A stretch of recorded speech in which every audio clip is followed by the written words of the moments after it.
শিশু রামিসা ধর্ষণ হত্যার ঘটনা এখন টক অব দ্য কান্ট্রি। নৃশংস এই ঘটনার পর সামনে আসছে আরও ধর্ষণ ও হত্যার তথ্য। দেশে বড় কোনো অপরাধ ঘটলে একই ধরনের আরও ঘটনা সামনে আসতে থাকে। কেন এমনটি হয়? বিশ্লেষকদের মতে আলোচিত নৃশংস কোনো ঘটনা মানুষের মনোযোগকে নির্দিষ্ট ওই অপরাধের খবরের দিকে নিয়ে যায়। ফলে আগে যেসব ঘটনা আড়ালে ছিল সেগুলোও নতুন করে সামনে আসতে থাকে। ঘটনা কিন্তু আসলে পুলিশের কাছে নথিবদ্ধ বা রেকর্ড হওয়ার বাইরে থাকে, কারণ এই ধরনের ধর্ষণ অথবা নারী বা শিশুর প্রতি সহিংসতার অনেক ঘটনা আমরা দেখছি যে বিচারের পরিবর্তে মীমাংসা হয়।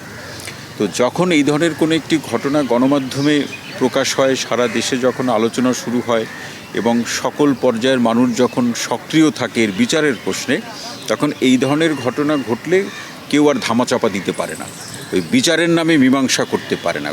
দেশের প্রথম সারির গণমাধ্যমগুলোর তথ্য বলছে ধর্ষণ মামলার সাজার হার 0.7% থেকে সর্বোচ্চ 7%। 17 বছর আগে ফাঁসির দণ্ড হলেও রসুখার মতো অপরাধীরা এখনও কারাগারে জীবিত রয়েছেন।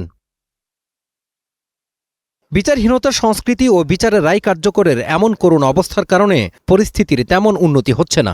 যে বিচারহীনতার ব্যাপারগুলা এবং এরা একসময় বেরিয়ে যায় যে কোনোভাবে আইনের ফাঁকফোকর দিয়ে, কারণ ধর্ষিতাকে প্রমাণ করতে হয় যে তাকে ধর্ষণ করা হয়েছে, মানে ধর্ষিতার গ্রুপ মানে পক্ষ থেকে, তার মানে যে ধর্ষিতার যে মার্ডার হয়ে গেছে, তো বাদীকে প্রমাণ করতে হবে যে তাকে ধর্ষণ করা হয়েছে এবং তাকে মার্ডার করা হয়েছে,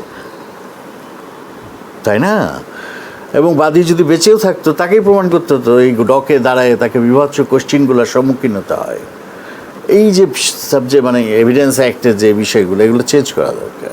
সামাজিক প্রতিবাদ বা প্রতিরোধের জায়গা যদি নিষ্ক্রিয় হয়ে পড়ে, তখন অপরাধীদের একটা অপরাধ করার জায়গা তৈরি হয়।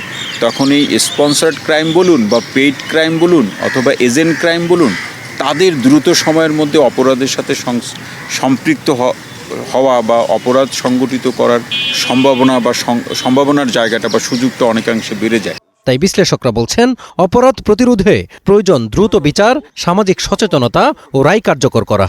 সামাজিক নিরাপত্তা, সামাজিক মূল্যবোধ, সামাজিক মিথক্রিয়া। Mazharul Islam, star news, Dhaka.